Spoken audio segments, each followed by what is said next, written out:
जय हिंद दोस्तों, आप सभी लोगों का बहुत बहुत स्वागत है। आज का जो हमारा संपादकीय है ये रोज़गार और बेरोज़गारी के ऊपर काफ़ी अच्छा एक संपादकीय है। इसमें काफ़ी सारे आंकड़े हम देखेंगे। कुछ आंकड़े आपको हर बार की तरह बाहर से भी देखने को मिलेंगे, जो और न्यूज़पेपर में या किसी और लेख में हमें देखने को मिलता है।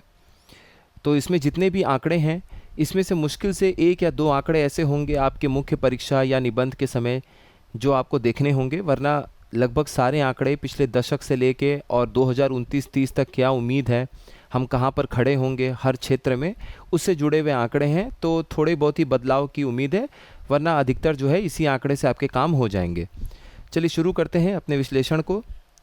देखिए, भूमिका जो है हर बार की तरह कुछ हम 2-4 लाइन किसी आंकड़े से या किसी शब्द से या किसी अलग तरह के वाक्य से बताते हैं। तो हम इस तरह से बोल सकते हैं, जैसा कि संपादकीय में भी लिखा हुआ है, कि यकीनन इस समय बेरोजगारी जो है वो देश की प्रमुख आर्थिक और सामाजिक दोनों ही चुनौती है।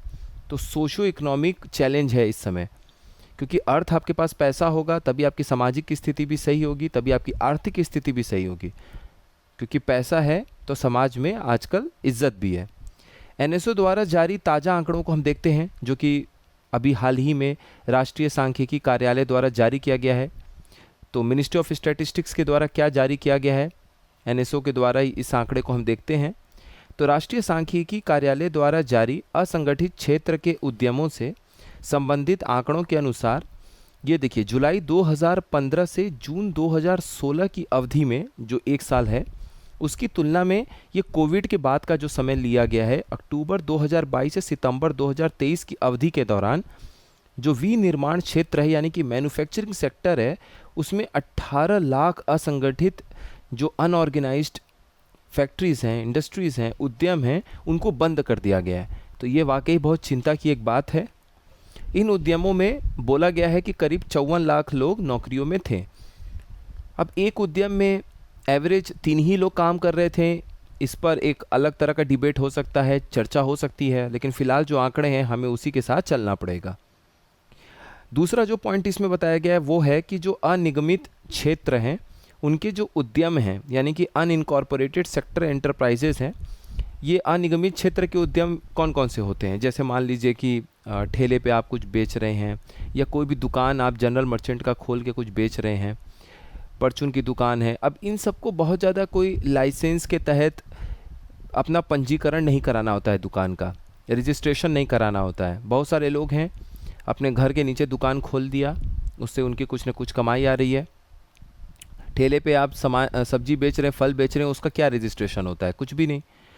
तो इसीलिए इनको अनइनकॉर्पोरेटेड सेक्टर के एंटरप्राइज में डाला जाता है, यानी कि अनिगमित क्षेत्र के उद्यमों की श्रेणी में इन्हें डाला जाता है। तो इनमें जो उपस्थित श्रमिक हैं, उन श्रमिकों की संख्या जहां 2015-16 में 36.4 मिलियन थी, में 1 मिलियन में 10 लाख होते हैं, तो 36 मिलियन का मतलब लगभग 3 करोड़ 60 लाख लोग जो इस क्षेत्र में थे 2015-16 के दौरान, वो लगभग 15% तक कम होकर 3 करोड़ 6 लाख हो चुके हैं 2022-23 में। तो ये 7-8 साल का एक गैप है। 2015-16 इसलिए लिया गया क्योंकि मौजूदा जो सरकार है वो 2014 में बनी, एक साल उनका कार्यकाल पूरा हुआ। तो 2015-16 से उनकी परफॉर्मेंस क्या चल रही है या तब से देश में क्या स्थिति है, उसको लेके, और 2024 में तो चुनाव ही हुआ है, तो 2022-23 तक उसको लिया गया कि बीच के जो 8-9 साल हैं इसमें किस तरीके से अलग अलग क्षेत्र कार्य कर रहे हैं। इसलिए ये इस दो टाइम को, इस समय अवधि को आपस में तुलना की गई है। तीसरा जो पॉइंट इसमें बताया गया है वो ये है कि 2015-16 से 2022-23 तक की अवधि के दौरान जो अनिगमित उद्यमों की संख्या है उसमें भी 9.3% की गिरावट आई है। तो कहीं ना कहीं जो छोटे मोटे क्षेत्र, इस क्षेत्र के जो छोटे मोटे कार्यबल में लोग हैं, जैसे दुकानों में लोग काम कर रहे हैं, तो कहीं ना कहीं वो बंद हो रहा है। इसका मतलब है कि लोग या तो यहाँ से कृषि की तरफ चले गए होंगे, या तो लेबर वगैरह के काम में वो चले गए होंगे।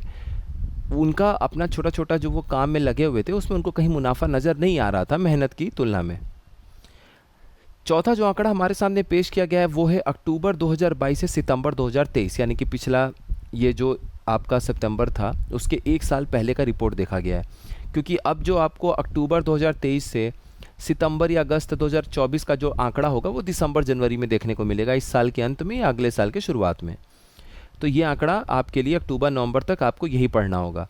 तो ये जो समय अवधि है अक्टूबर 2022 से सितंबर 2023, इस अवधि में लगभग 1,17,00,000 11.7 11.7 मिलियन है, यानी कि 1,17,00,000 श्रमिकों को जोड़ने के बावजूद भारत के विशाल अनौपचारिक क्षेत्र में कार्यरत कुल श्रमिक जो कि आपके हैं 109.6 मिलियन, यानी कि 10 करोड़ से भी ऊपर 11 करोड़ लोग इस क्षेत्र में हैं। तो अभी भी वो पूर्व जो कोविड महामारी के पहले के समय जितने असंगठित क्षेत्र के श्रमिक थे उनकी तुलना में अभी भी ये संख्या कम है। जबकि होना क्या चाहिए था, कोविड के पहले जो हमारे यहाँ असंगठित क्षेत्र के जितने भी श्रमिक थे, टोटल वर्कर्स थे, उनकी तुलना में, क्योंकि देखिए कोविड गए हुए लगभग 5 साल हो जाएंगे, तो 6 साल पहले जो हमारे असंगठित क्षेत्र के जितने भी श्रमिक थे उनसे ज़्यादा संख्या अब होनी चाहिए थी, लेकिन हमें उस संख्या में गिरावट नज़र आ रहा है। हालांकि इसमें लिखा हुआ है ऊपर कि 1,17,00,000 नए श्रमिक भी जुड़े हैं पिछले 7 साल में, उसके बावजूद हमारी संख्या कम है। यानी कोविड के समय के आसपास बहुत सारे लोग जो अपने छोटे मोटे काम में भी लगे हुए थे, जिनसे उनकी थोड़ी बहुत आमदनी आ जाती थी, वो उस क्षेत्र पे दोबारा नहीं आए। वो या तो गांव साइड कहीं पे रह गए या तो बड़े शहर से वापस गए और किसी और नॉर्मल काम में लग गए। उनकी श्रमिकों की संख्या घटी है। ये बहुत चिंता की बात है क्योंकि ये बढ़नी चाहिए थी। एनएसओ द्वारा जारी आवधिक श्रम बल सर्वेक्षण, जिसको हम पीरियोडिक लेबर फोर्स सर्वे कहते हैं। पीरियोडिक लेबर फोर्स सर्वे का मतलब है कि आप क्वार्टर, जो हर 3 महीने की एक रिपोर्ट आती है, वो आपको इनकी इस रिपोर्ट में देखने को मिलेगा जब भी एनएसओ की तरफ से आवधिक श्रम बल सर्वेक्षण आंकड़े जारी किए जाएंगे। तो इनके अनुसार भारत के शहरी इलाकों में जो बेरोजगारी की दर है वो अभी जो वित्त वर्ष बीता है 2023-24, उसकी चौथी तिमाही का मतलब क्या हो गया, जनवरी, फरवरी, मार्च 2024। ये है वित्त वर्ष 2023-24 की चौथी तिमाही। इसमें देखिए यहाँ लिखा भी हुआ है जनवरी से मार्च 2024 में ये जो शहरी इलाकों में बेरोजगारों की दर है ये बढ़कर 6.7% हो गई है, जो कि इससे पहले की तिमाही यानी कि अक्टूबर 2023, नवंबर 2023 और दिसंबर 2023, ये वित्त वर्ष 2023-24 का तीसरा तिमाही है। तो इस तिमाही में 6.5% हमारे सामने बेरोजगारी दर थी, जो कि अगली तिमाही यानी कि जनवरी से मार्च 2024 में हमें बढ़कर 6.7% देखने को मिली है। अब जो नया आंकड़ा आएगा वो आपका क्या हो जाएगा, ये जो वित्त वर्ष 2024 से 25 वाला है, इसकी पहली तिमाही का आंकड़ा आएगा जो होगा आपका अप्रैल, मई, जून 2024 का, जो आपको 2-3 महीने 4 महीने बाद देखने को मिलेगा। तो ये बेरोजगारी दर देखने वाली बात होगी कि बढ़ती है कि घटती है। तो अब अगर यहाँ पर आंकड़ा आपका क्लियर है तो हम जब नेक्स्ट टाइम कभी भी अगली बार बात करेंगे तो ये आपको कहीं ना कहीं क्लिक करेगा कि अच्छा, पिछले बार का जो जनवरी, फरवरी, मार्च 2024 की जो आखिरी तिमाही थी वित्त वर्ष 2023-24 की, उसमें बेरोजगारी दर बढ़कर हमें 6.7% देखने को मिला। तो अब वहाँ से आपको तुलना करना पड़ेगा 2024-25 के वित्त वर्ष की पहली तिमाही का, जो आपका होगा अप्रैल, मई, जून 2024। आगे देखते हैं। देखिए, शहरी बेरोजगारी पिछले 4 तिमाही के सबसे उच्च स्तर पर पहुंच चुकी है, जैसा कि हमने ऊपर आंकड़ा देखा। पिछले दिनों फ्रांस के एक संगठन है, उसके द्वारा जारी किए गए रिपोर्ट में कहा गया कि भारत में युवा जिस तेजी से रोजगार के लिए तैयार होकर श्रम शक्ति यानी कि वर्क फोर्स में शामिल हो रहा है, जिस तरीके से, जिस रफ्तार से हमारे देश के युवा उस श्रेणी में चले जा रहे हैं कि वो काम मांगने को तैयार हैं, वो कह रहे हैं कि अब हम काम करना चाहते हैं, हमें भी कुछ काम दीजिए, हम उस श्रेणी में जा रहे हैं, वर्क फोर्स में जा रहे हैं, श्रम शक्ति में जा रहे हैं। तो हमारी जिस रफ्तार से युवा रोजगार मांगने वाली श्रेणी में जा रहा है, उसको देखते हुए भारत को 2030 तक यानी कि अगले 6 सालों में प्रतिवर्ष 1.65 1.5 करोड़ से भी ज़्यादा नई नौकरियों की ज़रूरत पड़ेगी प्रतिवर्ष। यानी कि 5 साल में आपका लगभग कितना पहुंच जाएगा, 1,60,00,000 के हिसाब से 8 करोड़ और 25, यानी कि लगभग आपके सामने 8.5 करोड़, 8.25 करोड़ के आसपास अगले 5 सालों में युवाओं को रोजगार देना पड़ेगा। इनमें से करीब 1.04 यानी कि 1 करोड़ से थोड़े से ज़्यादा जो नौकरियां हैं वो संगठित क्षेत्र में पैदा करनी होंगी। संगठित क्षेत्र में, जो कि बहुत बड़ी बात है कि अगले 6 साल में आपको 6 करोड़ नौकरियां संगठित क्षेत्र में देनी होंगी। संगठित क्षेत्र में आपका बैंक आएगा, कंपनीज आएंगी, जितनी भी नियमों से रेगुलेट होती हैं, नियमित होती हैं, उन सभी को आप संगठित क्षेत्र में डालते हैं। अंतर्राष्ट्रीय श्रम संगठन इंटरनेशनल लेबर ऑर्गेनाइजेशन ने भी एक आंकड़ा दिया है। उनके अनुसार वर्ष 2022 में, जो कि देखिए ये मई में हम लोगों ने जब संपादकीय में चर्चा किया था, ये आंकड़े बहुत ज़्यादा उस समय हमने देखे थे कि अंतर्राष्ट्रीय श्रम संगठन के अनुसार जो हमारा ये वर्ष 2022 था, उसमें भारत की कुल बेरोजगार आबादी में 83% युवा हैं। अब अंतर्राष्ट्रीय श्रम संगठन के हिसाब से जो युवा का डिफिनीशन है, जो युवा का परिभाषा है, उसमें वो 15 साल से लेके 29 साल तक के युवाओं को शामिल करते हैं। तो मतलब कहने का क्या है अंतर्राष्ट्रीय श्रम संगठन का कि 2022 में भारत में जितने भी लोग बेरोजगार थे, उसमें 83% ऐसे लोग थे जो 16 से लेके 30 साल तक के आसपास के थे। तो मतलब आपका बिल्कुल जो यंग पॉपुलेशन है, सबसे युवा जनसंख्या है, जिसको आप बिल्कुल कार्य करने की शुरुआत में पाते हैं। क्योंकि देखिए यहाँ से तो 20-25 साल 30 साल बाद आप रिटायरमेंट की एज में पहुँच रहे होंगे, 55-60 के आसपास। तो ये 83% बेरोजगार है, यानी कि 16 से 30 के बीच में अगर आप 16 से 20 साल हटा भी दें तो भी 55-60% जनसंख्या, 50 से 60% जनसंख्या आपकी आएगी 21 से 30 के बीच में। यानी ये वो समय है जो वो संघर्ष कर रहे हैं, वो काम मांग रहे हैं, उनको नौकरी नहीं मिल रही है। एक बहुत बड़ी चिंता की बात है। और 17% वो हैं जो कि 30 से ऊपर के हैं। ऐसे में नए सरकारी नियुक्तियों और नए रोजगार के अवसर सृजित किए जाने की बेहद ज़रूरत है। जितने भी आज के डेट में सरकार में, केंद्र सरकारों, राज्य सरकारों, जो भी नौकरियां, सरकारी नौकरियां खाली पड़ी हैं, ये वो नौकरियां हैं अधिकतर जो कि आज से 8 साल, 10 साल, 7 साल पहले सृजन की गई थी कि हमें डिपार्टमेंट में इस समय के हिसाब से इतनी इतनी ज़रूरत है वैकेंसी की।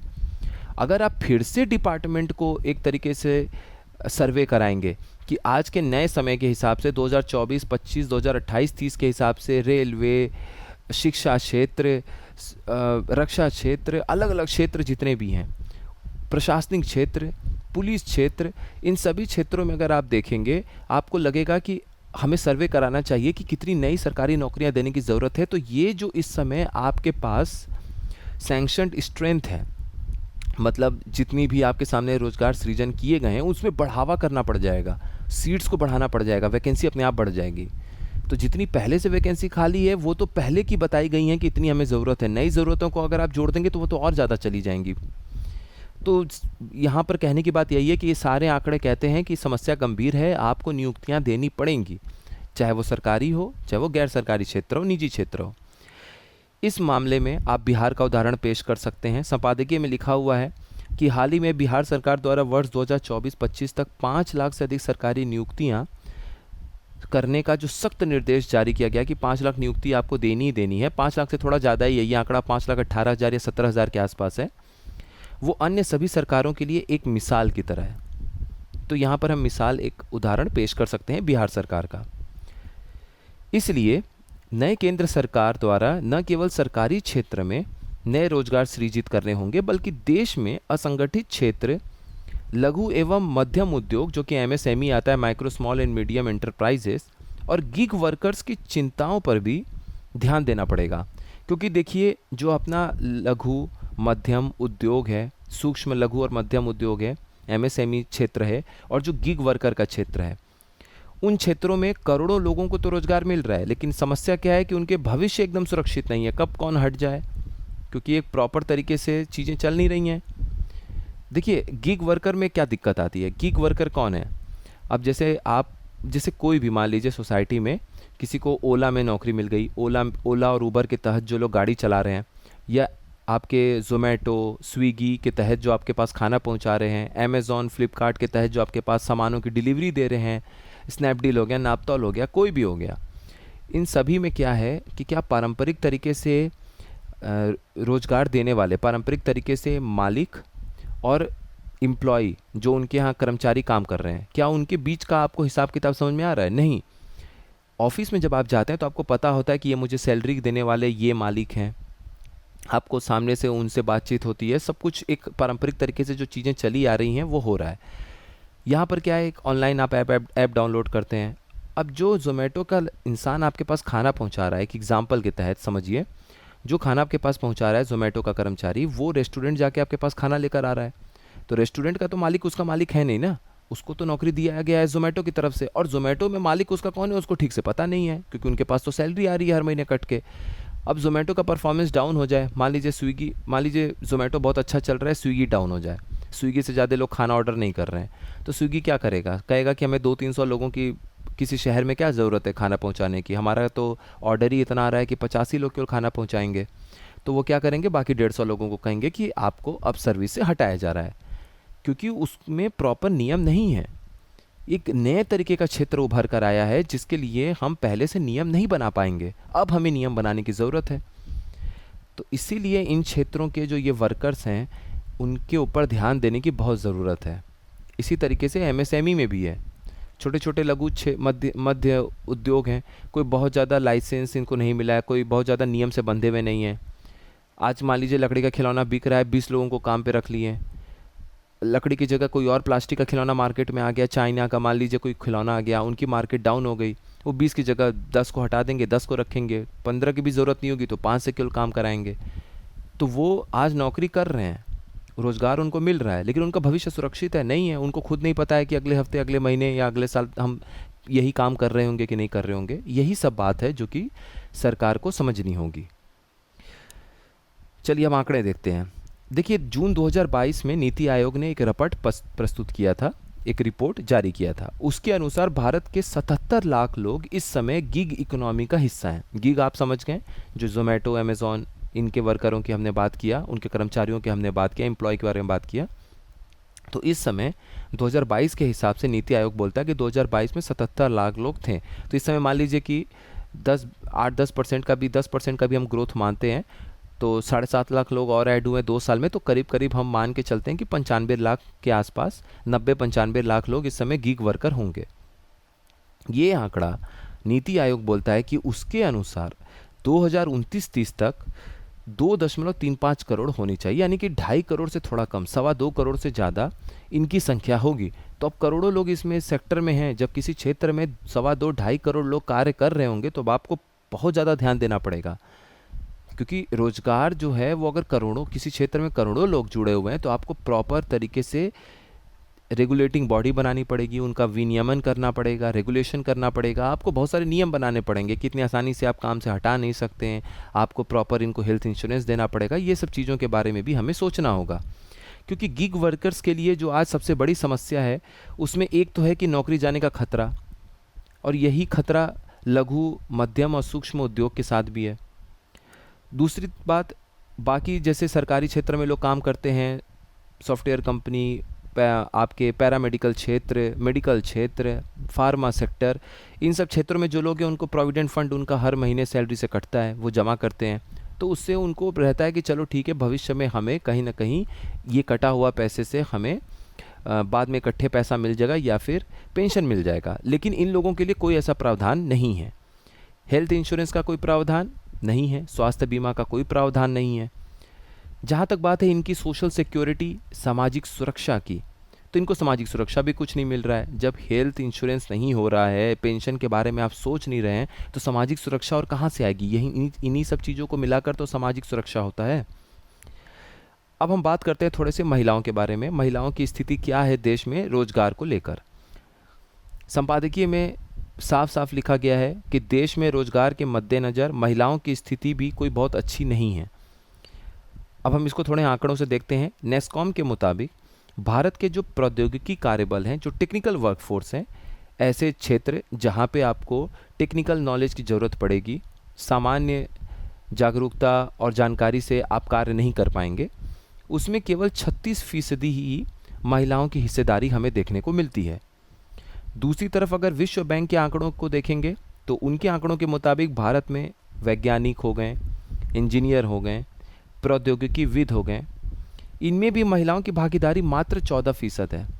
तो यानी कि कहीं ना कहीं जब हम उच्च स्तर पे कार्यबल में महिलाओं की भागीदारी को देखने की कोशिश करते हैं तो वहाँ पे हमें संतोषजनक परिणाम नहीं देखने को मिलते हैं, जो कि ये बहुत बड़ी चुनौती की बात है, समस्या की बात है, चिंतन की बात है। आगे की राह क्या होनी चाहिए? आगे की राह हम क्या देखते हैं इन आंकड़ों को देखने के बाद? देखिए, कृत्रिम बुद्धिमत्ता, आर्टिफिशियल इंटेलिजेंस जैसे नए कौशल से नई पीढ़ी के लिए हम रोजगार के बड़े मौके सृजन कर सकते हैं। वैश्विक क्षमता केंद्र स्थापित कर सकते हैं, जिनको हम कहते हैं ग्लोबल कैपेसिटी सेंटर्स, यानी कि जीसीसी। जीसीसी क्या है, उसका एक एग्जांपल आपको सिंपल सा बता देते हैं। देखिए, नाम से ही लग रहा है कि कोई क्षमता विकसित करने वाला, मतलब एक ऐसा जगह जहाँ पे आपके पास कोई हायर स्किल, कोई उच्च कौशल आपके पास मौजूद है किसी भी टेक्निकल फील्ड का, और आप वहाँ जाके कार्य कर सकते हैं। कोई बड़ा सा इंडस्ट्री जैसा वहाँ पे खड़ा किया गया है। जैसे एक बैंक है HSBC, यूके की बैंक है HSBC। अब HSBC बैंक आपका पुणे में स्थापित है। वहाँ पर जब आप देखेंगे तो बहुत बड़े बड़े बिल्डिंग्स और चारों तरफ से ऐसे पार्क जैसे, नॉलेज पार्क जैसे, मतलब टेक्निकल पार्क जैसा बनाया गया है। वहाँ पर अलग तरीके का हर तरह का काम होता है HSBC के द्वारा।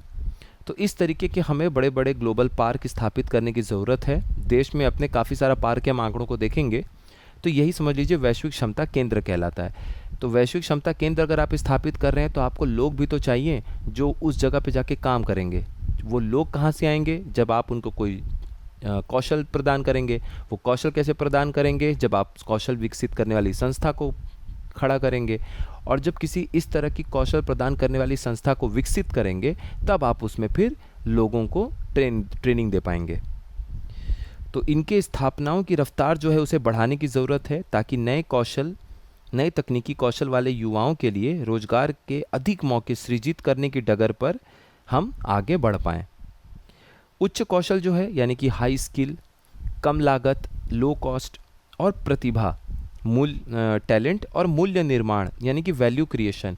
मूल्य निर्माण क्या है? मूल्य निर्माण का मतलब हो गया कि जैसे बैंक है, बैंक आपका लोन देता है, आपने वो पैसे लिया और आपने उसका कुछ बेहतर काम कर दिया, ऑफिस बना दिया, कुछ ऐसा काम कर दिया कि अब आप उससे रोजगार दे रहे हैं और उससे अर्थव्यवस्था को गति दे रहे हैं। इस तरीके के मूल्य निर्माण हुए। तो इसमें बोला गया है कि ये सब चीज़ें आप दुनिया को दिखाइए।